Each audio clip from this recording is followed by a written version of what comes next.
Me tiraron el fardito de poner los números al trigo. Voy a tratar de hacerlo rápido, pero con algún condimento más. Y la dividí en tres partes, la charla. La primera parte va a ser de hablar de la situación económica de los cultivos de invierno hoy, 17-18, en qué estamos parados, qué márgenes podemos esperar, qué riesgo tenemos y cómo se compara con los márgenes que teníamos años anteriores. Cuando hablamos del actual escenario, acá lo que grafiqué es desde el 2011, la fuente de esto es los grupos de comercialización de FUCREA, que es información en base a los precios que pasan los exportadores. Cada año tiene un color diferente, cada ejercicio, y esto es la evolución del precio del trigo desde el 2011 hasta el 2017. Si lo analizamos por tramos, tenemos un primer tramo en el cual veníamos navegando muy bien, con el trigo en torno a los 250, 300 dólares. Cualquier margen era interesante de los cultivos de invierno. Luego del 2013 atravesamos esa tormenta que parte del tiempo no tuvimos precio de trigo. Después el trigo se fue a los 300 y casi los 350 dólares y después empezamos la caída en descenso. Y la verdad es que hace 2 años que estamos en el medio del lago de los 150 dólares por tonelada. O sea que hoy podemos pensar en que el trigo hace 2 años que no se mueve de ahí. La verdad que hoy, para enfrentar el invierno, el escenario es precario. Digo, no hay mucha herramienta para tomar decisiones, pero bueno, vamos a hacer alguna cuenta. Hoy por un arrendamiento, no quiere decir que es lo que valga, pero es por lo que piden. Si hoy yo quiero entrar en el negocio de salir a hacer una hectárea de trigo arrendada, en el centro me están pidiendo 400 kilos de soja, en el litoral norte 700 y en el litoral sur 800. Bueno, eso es lo que dan dólares por hectárea. ¿Cuáles son los precios de hoy? Y bueno, trigo, para la zafra que viene, podemos pensar en los mismos 150 dólares que algunos exportadores hablan. Cebada un poco más capaz que el trigo por estar atada a otras secuencias de precios, pero muy asociadas también. Soja hoy, estuvimos preguntando a los exportadores, bueno, ¿qué precio tenés de soja julio 2018? Y casi todos coincidieron, bueno, estamos en torno pensando en el 3.30. Y bueno, colza atado al precio de soja de Chicago con los planes que hay hoy, ¿no? Entonces, vamos a ponerle números a los datos que tenemos de rindes históricos, a los costos que tenemos hoy para un cultivo y los costos de los arrendamientos que tenemos para cada zona, ¿no? Entonces, acá están los márgenes para los 3 cultivos de invierno tradicionales. Entonces tenemos para trigo, estos son los rindes promedio de FUCREA para la zona centro, litoral norte y litoral sur. ¿Cuánto cuesta una hectárea de trigo promedio CREA? O sea, con el promedio de kilos de N que tiene la base de datos de FUCREA, con el promedio de fungicidas que tiene, con todo ese paquete. Bueno, hoy en costos directos, labores más insumos, están 426 dólares. ¿Qué costo podemos asociar como comercial? Que es básicamente flete y acondicionamiento. ¿Qué costo tiene la tierra? ¿Qué costo tenemos de estructura? Porque tenemos que tener una estructura de funcionamiento para una empresa que está en torno a los 80, 90 dólares por hectárea, entonces lo divido al medio y le pusimos 40. Si hacemos el número frío, la verdad, para el trigo hoy nos está dando en torno a los 150 a 220 dólares negativo, dependiendo de la zona. O sea, esto es el número del trigo, del cultivo per se. Cuando analizamos la cebada, bueno, esto es la misma metodología. Estos son los rindes promedio de FUCREA desde que tenemos base de datos. Costo comercial le puse el mismo porque en realidad va a la planta más cercana y no va a Palmira o Montevideo. Los márgenes que podemos esperar son, bueno, para el centro menos 150, para el litoral norte menos 160. Y bueno, colza con los rindes promedio de FUCREA también, paquete tecnológico promedio, costo comercial, tierra, estructura. Espectacular. Los números buenísimos. Pero estamos viendo parte de la película. Una de las cosas que tenemos que ver es que en realidad esto ocupa la mitad de un ciclo. La mitad de un ciclo agrícola que de repente puede llevar un cultivo de verano atrás. Cuando hablo de cultivo de verano, hablo de soja. No quiero defenestrar al maíz y al sorgo, pero cuando tenemos que hacer márgenes, la verdad tenemos que defenderlos con soja.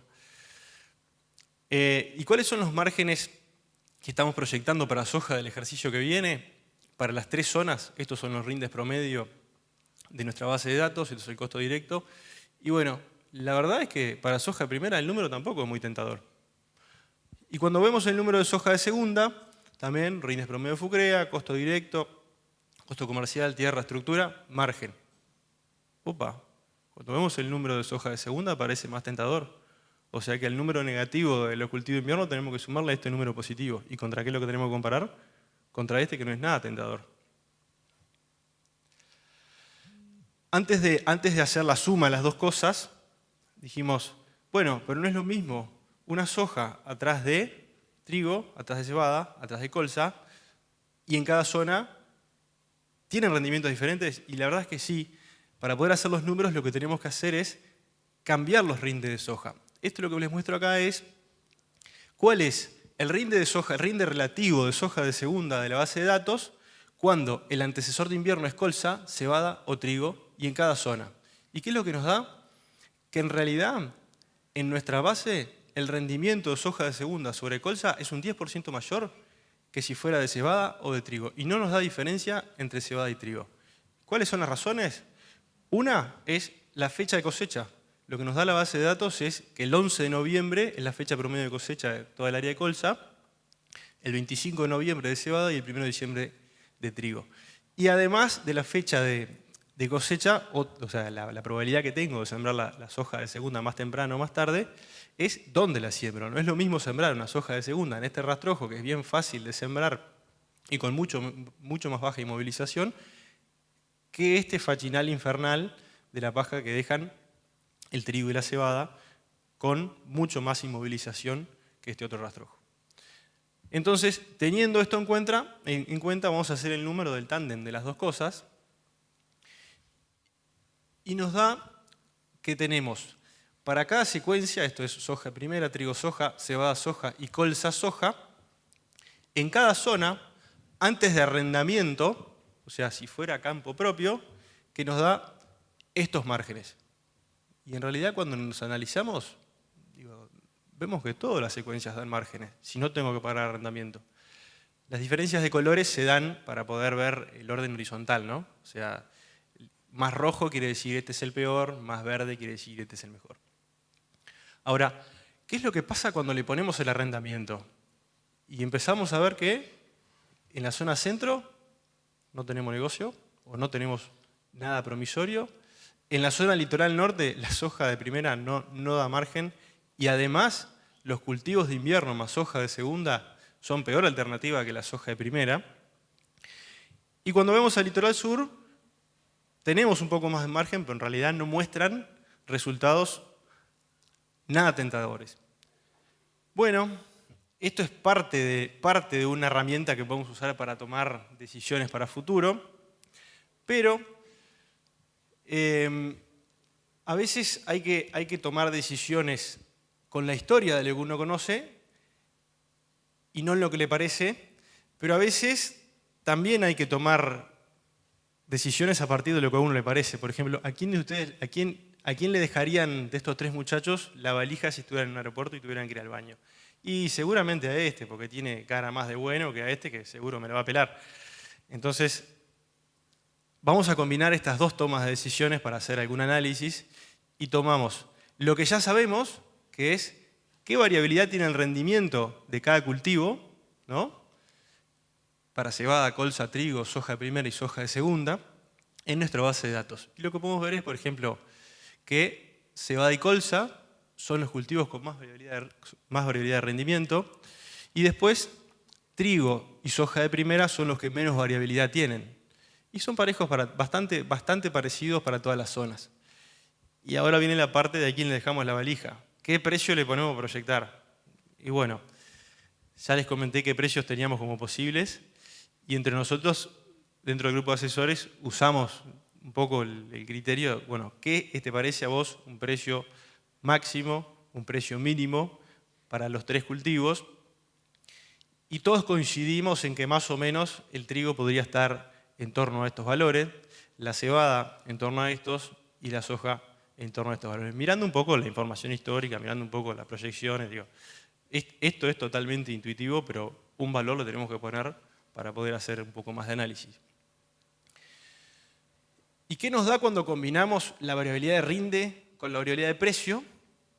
Nos da un gráfico que es este, que nos permite un software que funciona en Excel, que se llama @risk, que nos permite calcular riesgo. ¿Qué es lo que grafica? Bueno, esto es el margen y esto es la probabilidad de ocurrencia de ese margen. ¿Qué es lo que me gustaría? Y bueno, tener más probabilidad de ocurrencia hacia tener más margen. Y cada una de las campanas estas es cada una de las secuencias de cultivos. Por ejemplo, el rojo es la soja de primera, esto es para el litoral sur. El azul vendría a ser la secuencia trigo, soja de segunda, el verde la cebada soja y esta línea violeta vendría a ser el colza soja. Entonces, ¿qué nos permite esto? Nos permite calcular las áreas que hay abajo de este gráfico y nos permite saber cuál es la probabilidad de obtener un valor mayor o menor al que yo quiero saber. Entonces, si nos paramos acá, es cuál es la probabilidad de sacar un margen neto mayor a 0. Es decir, la probabilidad de hacer plata con cada una de las secuencias con las variables que yo le puse antes. Y la probabilidad de hacer plata con soja de primera en el litoral sur es de un 54%. Soja de segunda y trigo, un 50%. Soja de segunda con cebada, 56%. Colza soja, un 60%. Y acá pusimos otro valor que es el menos 260, es el equivalente a la renta. O sea, es de este lado, cuál es la probabilidad de perder plata si no pago arrendamiento, si tengo campo propio. Y bueno, y lo que vemos es que hay algo de diferencia, se ve un poco más de diferencia en lo que es trigo, soja versus soja primera y el resto. Pero son bastante parecidas la probabilidad de hacer plata o de perder plata si tuviera el campo propio, ¿no? Se los voy a resumir en un cuadro y acá vamos a ver varias cosas interesantes. Me voy a ir por un tema de tiempo y es ¿cuál es la probabilidad de perder plata con esta secuencia y esta zona en un campo arrendado? Usando los rindes y las distribuciones promedio de Fucrea y la variabilidad de precio que les mostré recién. Entonces, si vamos al centro, por ejemplo, la probabilidad de perder plata con soja y con trigo soja es muy parecida, y con cebada soja también, capaz que con colza soja es un poco mayor. La probabilidad de perder plata en el litoral norte con soja de primera es de un 50%, pero con trigo soja es de un 72%. O sea, es 3 en 10 años hago plata, el resto pierdo. Cebada soja es un poco menor que trigo soja, está en torno al 60%, y después en la zona litoral sur, más o menos está en torno a un 40-50% de probabilidad de perder plata. Y después, en un campo propio, las probabilidades de perder plata, salvo en el centro, son significativamente más bajas, ¿no? Y esto que estamos viendo ahora, de que nos da un margen casi negativo, y que la probabilidad de perder plata es alta, y ¿fue así siempre? Y cuando vemos los márgenes que tenemos para atrás, con los datos de Fucrea, esto es para la zona centro. Acá tenemos ejercicio y acá tenemos el margen neto, también después de pagar alquiler, la misma metodología como calculamos el anterior. Y empezamos a ver, esto es para, el azul es para cebada soja, el rosado es para trigo soja y el verde es para soja de primera. Y empezamos a ver que desde el 2010 al 13-14, independientemente de la secuencia de cultivo, trigo, soja, cebada, soja o soja primera, había buenos márgenes. En el 14-15, en la zona centro, se perdió mucha guita. En el 15-16, y se hizo plata algo con cebada soja, pero con soja de primera y con trigo soja se perdió plata. Y cuando vemos el promedio de toda esta serie de datos, vemos que el trigo soja fue casi 4 veces superior en margen que la soja de primera. ¿Qué es lo que pasa en la zona litoral norte? También lo mismo, estos 4 años fue un buen negocio hacer agricultura en campo arrendado, estos últimos 2 fue bastante malo, y cuando comparamos la secuencia de cultivos no vemos diferencia en cuanto a margen promedio entre trigo soja y soja de primera.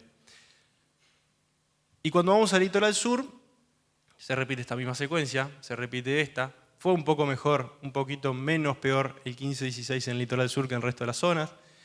Y lo que vemos es que el doble cultivo versus, o sea, el trigo soja versus la soja de primera, tuvo el doble de margen o sea, tuvo el doble de margen con respecto a la soja de primera. O sea, pasamos de un escenario donde había negocio, del 14-15 en adelante dejó de haber negocio y estamos proyectando un negocio sin margen. Entonces, 3 años sin margen es algo preocupante y esta segunda parte de la charla la titulé ¿qué implicancias tiene el negocio agrícola y además el negocio agrícola de invierno a nivel país? ¿Quiénes lo juegan? ¿Cómo son las magnitudes del negocio de invierno a nivel país? ¿Qué competitividad tenemos como país nosotros ante el mundo? ¿Y qué pasa con las áreas a nivel país? ¿Quiénes juegan la agricultura en Uruguay hoy? Esto es encuesta de DIEA de 2016, primavera. Y en realidad lo primero que vemos es de 1.300.000 hectáreas de chacra, tenemos un 61% de esa área que se hace en campos de terceros, donde hoy el negocio no da. Yo les pregunto, ¿qué pasa si el negocio de alquilar campo para hacer agricultura no da y el 60% del área agrícola se hace bajo campo de terceros? Es un problema. Y acá les agrego un gráfico como para mensurar algunas cosas de lo anterior, y es, en una hectárea crea de trigo soja para la zona litoral sur, ¿cuánto se invirtió en costo directo? ¿Cuánto se gastó en alquiler? ¿Y cuánto quedó de margen neto? Y bueno, si vemos los años donde había ganancia, se invertían entre 700 y 1.000 dólares por hectárea y las utilidades se repartían más o menos 50-50 con el alquiler o con el arrendamiento. Y empezamos a ver después que en el 14-15 se pagó un alquiler muy parecido a lo que se venía pagando estos 4 años y se tuvo un margen negativo. En el 15-16 fue muy bueno el resultado de trigo-soja para la zona litoral sur y se obtuvo más o menos un 40% de lo que se pagó de alquiler y proyectamos el 17 y 18 de que se van a gastar 760 dólares en costo de cultivo. Se van a gastar 264 dólares en alquiler. ¿Para que me queden 3? Yo le planteo esto a un fondo de inversión y me echa patadas. Obviamente no pusimos acá el 16-17 porque no tenemos el RIN de soja, ¿no?, en nuestra base. Bueno, esto lo mostró Magdalena, un poco cómo venían evolucionando las áreas de Fucrea de cultivos de invierno, de trigo y de cebada. Capaz que lo que agregamos era cuánto participaba el trigo del área total agrícola y cuánto participa la cebada del área total agrícola. Pero lo que más me interesa ver es esto, y es cuánto es el área país. Y en realidad los años donde había margen se sembraban entre 450 y 500.000 hectáreas. Y la verdad que esto ha venido cayendo significativamente con estos porcentajes, o sea, a partir del año donde empieza la caída. Pero en realidad el número me parece que habría que ver es este. En el 14-15 se hicieron 63.000 hectáreas menos de trigo. En el 15-16 se hicieron 130.000 hectáreas menos de trigo. Y en el 16-17 se hicieron 250.000 hectáreas menos de trigo. ¿Qué significa para el sector esto? Para todo el sector agroindustrial. Y bueno, ¿qué tenemos? Las áreas y tenemos cuánto se gasta en cada cultivo, porque tenemos de nuestra base de datos cuánto se gastó para hacer una hectárea de trigo en cada uno de estos años. Y cuando lo vemos en cuánto impacta en el sector agroindustrial toda esta caída de área, vemos que si tomamos el 16-17, que hay una caída de 247.000 hectáreas, y tenemos cuánto cuesta una hectárea de trigo en cuanto a labores, combustible, agroquímicos, fertilizantes, semillas, fletes, acondicionamiento, vemos que a todo el sector, a los contratistas, dejaron de facturar 33 millones de dólares. De gasoil, casi 8 millones de dólares. De agroquímicos, 10 millones de dólares. De fertilizantes, 40 millones de dólares. De semillas, Está puesto con precio como si fuera todo etiquetado, ¿no? 12 millones de dólares. De fletes, 25 millones de dólares. ¿Cómo no van a hacer huelga los fleteros? Están facturando 25 millones de dólares menos, solamente en el trigo. Y las plantas 2 millones y medio, lo cual al país le cuesta facturar 132 millones de dólares menos. Es un numerito. Sigo a nivel país. Esto es elaborado en base a OPIPA y a los grupos de comercialización de FUCREA. ¿Cuánto ha sido la superficie? ¿Hay alguna diferencia con DIEA? ¿Cuál ha sido el rendimiento? ¿Cuál ha sido la producción de todos estos años? ¿Cuál fue el consumo doméstico? ¿Y cuál ha sido el saldo exportable? Fíjense ustedes, hay años en los que exportamos 2 millones de toneladas. Hoy estamos en un saldo exportable del 16-17 de 241.000 toneladas. Es el 10% de lo que exportamos en el 11-12. Y ya ha exportado el 80% de eso.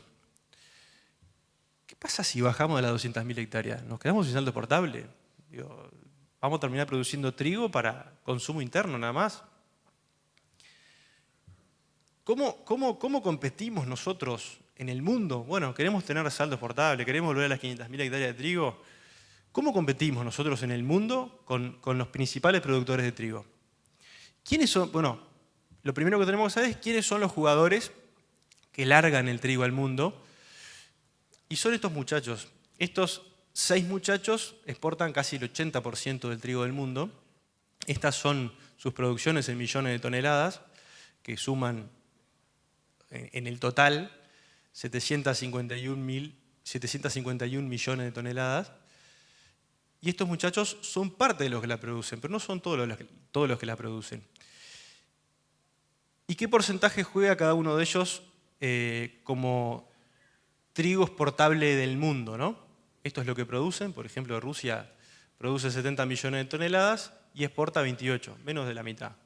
Estados Unidos más o menos exporta la mitad de su trigo. Australia exporta gran parte de su trigo, es un competidor importante. La Unión Europea se come casi el 80% del trigo que produce. Canadá es un exportador fuerte. Ucrania exporta más de la mitad. Y Argentina también es otro exportador fuerte. O sea, tenemos varios jugadores que exportan parte de su trigo y varios jugadores que exportan gran parte de su trigo. Y son con quienes tenemos que competir si queremos salir con nuestro trigo al mundo. Otro dato, estos 751 millones de toneladas es un aumento del 2,2% de la producción de trigo en todo el mundo. O sea que el trigo viene aumentando su producción a nivel de mundo. Todavía sumémosle eso. Estas son las zonas productoras de trigo del mundo. Y bueno, y acá hicimos una especie de relevamiento por varias consultoras y varias fuentes de información y logramos buscar todos los competidores nuestros, y vamos a posicionar a Uruguay acá adentro, cómo compiten. Este es el rinde promedio por el cual, no quiere decir rinde promedio país, ¿no? Es el rinde promedio por el cual algunas zonas, como están puestas acá, consultoras están presupuestando el margen de trigo para el año 2017-2018. Y por ejemplo, si vemos los rindes, todo lo que es Unión Europea, Reino Unido, Alemania, la Unión Europea, tienen muy buenos rendimientos. Pero bueno, gastan casi $1.000 en costo directo por hectárea, o más de 1.000. Y después tenemos otros jugadores como por ejemplo, Australia con 4.000 kilos, Argentina con 3.500 en Entre Ríos o 4.700 en la zona núcleo triguera. Uruguay más o menos en la misma liga. Y después tenemos Ucrania y Canadá en torno a los 4.500 y Estados Unidos, esto es Kansas, en torno a los 2.800 kilos. No quiere decir que sea el promedio zona, es lo que todas las consultoras que preguntamos estaban proyectando sacar de rinde para el 17 y 18. Y fíjense qué interesante, tenemos una cantidad de variabilidad de costo directo. Esto es cuánto le sale una hectárea de trigo entre labores e insumos a cada país. ¿Con quién jugamos? Bueno, capaz que jugamos en esta liga, de los 4.000 kilos, de los 3.500, de los 3.700 como tenemos acá. Y en realidad tenemos que jugar con un flaco que le cuesta $300, lo que a nosotros nos cuesta 426, o con otro que le cuesta 340 lo que a nosotros nos cuesta 426. Ahí tenemos un problema de costo a mismo rinde, ¿no?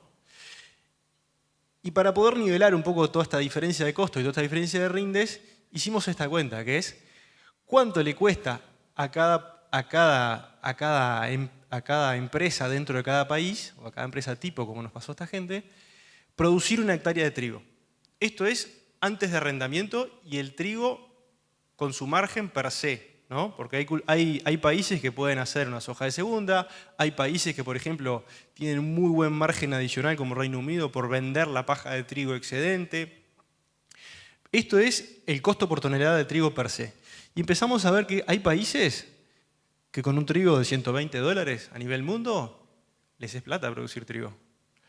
Después hay otra liga que está en torno a los $120, que son Alemania, Argentina en Entre Ríos, Argentina en el sur de Buenos Aires, y después viene la otra liga de en torno a los $140 por tonelada, lo que estamos al límite en cuanto a los precios de hoy.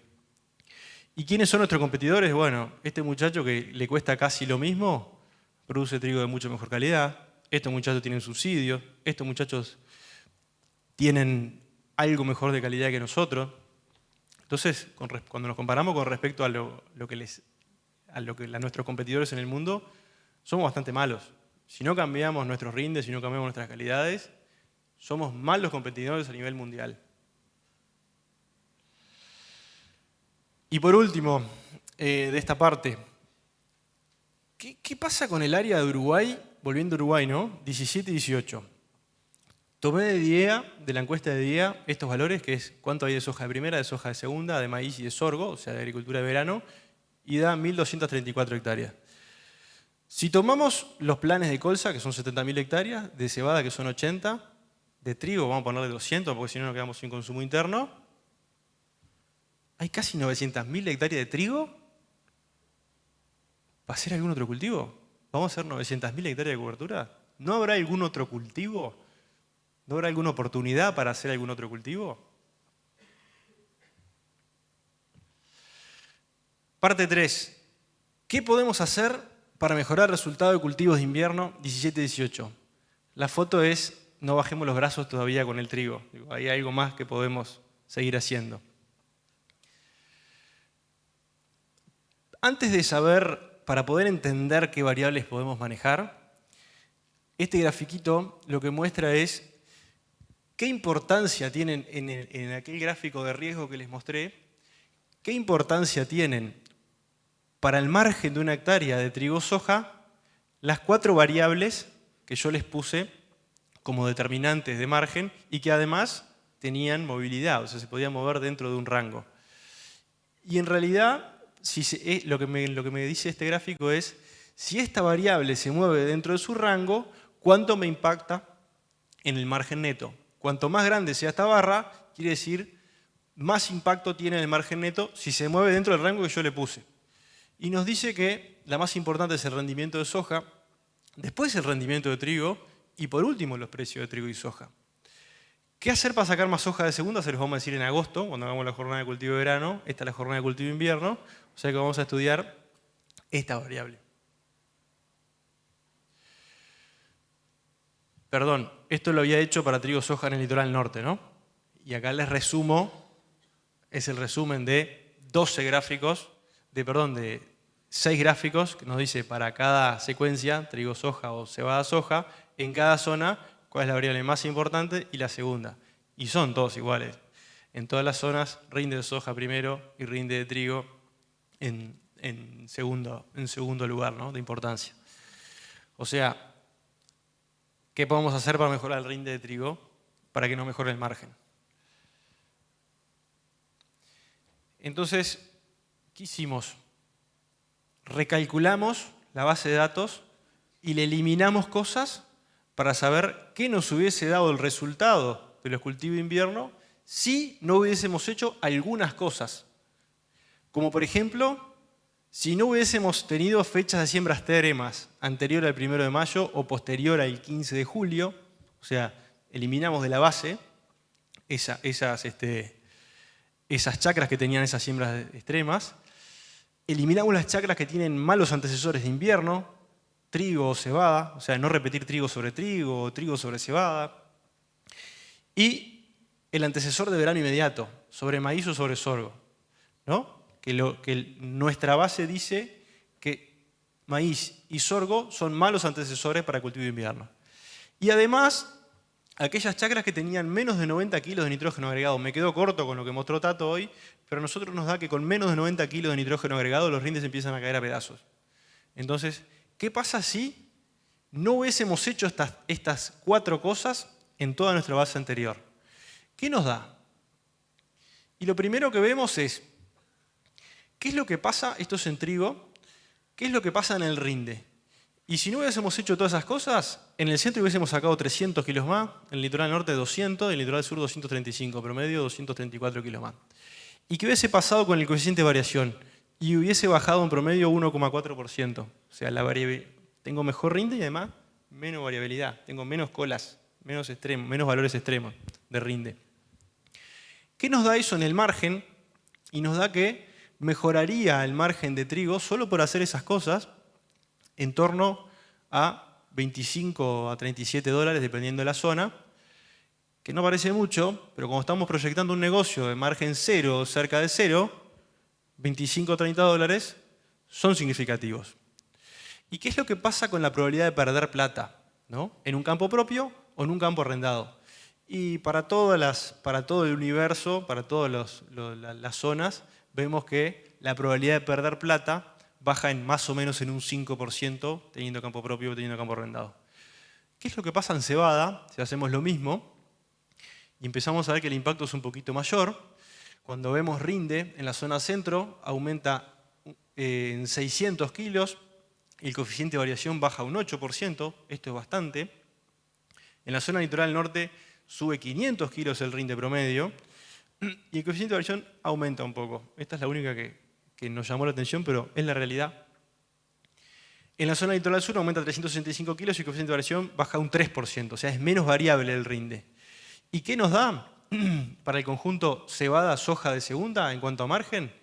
Y nos da que el aumento en el margen es significativo, es bastante significativo. O sea que dejar de hacer algunas cosas como sembrar trigo sobre otro cultivo de invierno, sembrar sobre gramíneas de verano, machetearle el nitrógeno y tener fechas de siembra malas, nos impacta significativamente en el margen. Son solo esas 3 cosas, ¿eh? No sembrar tarde, no sembrar sobre antecesores de invierno, no sembrar sobre antecesores de invierno que sean trigo cebada, no sembrar sobre gramínea de verano y no machetearle el nitrógeno. ¡Chau! Eso nos mejora significativamente el margen. Y en cuanto a la variabilidad, en cuanto a lo que es la probabilidad de perder plata, y bajar un 14% de probabilidad en algo que nos está dando un 50% de probabilidad de perder plata, es un montón. Es bastante. Bueno, como consideraciones finales, y voy rápido, hoy se hace difícil tomar una decisión de los cultivos de invierno, pero hay que verlo atado al margen de lo que voy a hacer después. Voy a pensar hacer trigo, bueno, ¿qué voy a hacer después? Porque lo que viene después probablemente me determine el margen global de todo el sistema, ¿no? El negocio de campo arrendado sigue siendo muy fino y bastante riesgoso. Sin embargo, no es así para hacerlo en un campo propio, así que es probable que tengamos que acudir a un probable ajuste de precios en los arrendamientos. Es probable que el área de trigo siga disminuyendo. ¿Y por qué? Porque de las 3 alternativas es la que tiene peor margen. Y después hay una oportunidad en 900.000 hectáreas este año para hacer cosas. Quien venga con un planteo de un cultivo diferente, seguro se lo van a tomar. Y voy ahora a la parte de tratar de levantar el ánimo de la charla. El año pasado, la zafra pasada, se batió el récord Guinness de rendimiento de trigo. Fue en Nueva Zelanda. Fue este personaje que es Eric Watson, sacó en 12 hectáreas, por hectárea, ¿no? 16.791 kilos. O sea, hay oportunidad de que todos los años podamos mejorar nuestros rindes. Si este muchacho sacó 17.000 kilos, ¿por qué nosotros no podemos sacar 5 o 6? Y les sugiero que miren la evaluación la red de evaluación nacional de cultivares, que es la que se repartió hoy a la entrada, porque tiene resultados muy interesantes. Ya Tato lo dijo hoy, pero este año tiene datos muy contundentes y muy interesantes, y de 3 años para atrás también, en cuanto a rendimiento de trigo y rendimientos de otros cultivos. Mírenla, tómense un tiempo, porque tiene datos interesantes. Y por último, hoy María Eugenia comentó que a partir del 2007 habíamos arrancado con todo esto de generar una base de datos de cultivos de invierno y demás. Acá les traigo la diapositiva inicial de la primera jornada de cultivos de invierno que hicimos, que fue el 7 de mayo del 2009, dentro de FUCREA, no era abierta todavía. Y bueno, lo que quería era agradecer a todos aquellos quienes participaron de toda esta base que hoy, 10 años después, logramos para generar la jornada que hoy tenemos. Muchas gracias.